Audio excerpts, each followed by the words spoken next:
Hey everyone, I'm going to show you how to share Facebook Reels to your feed. So to start, open Facebook and sign in to your account. Next, click Reels at the bottom. Now find the reel you want to share. Next, tap share or arrow icon in the bottom right corner, just like so. Next, you can add a caption if you want.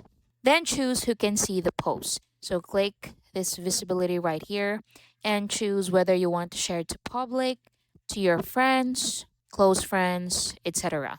So let's say we're going to share it to public and click done at the bottom. So you can add your caption and click share now to share the reel. So as you can see, it's now posted. So to check that, click your profile in the bottom right corner. So go to your profile, then scroll down and look for the reel that you just shared. And there you go. Quick one.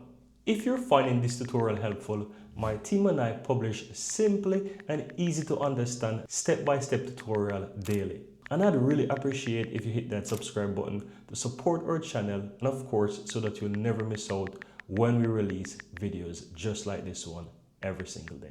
Now let's continue. Next, you can also share it from here. You can click share button. So you can reshare it, you can send it in Messenger, you can share it to WhatsApp, Instagram, etc. And that's basically it. Thank you for watching.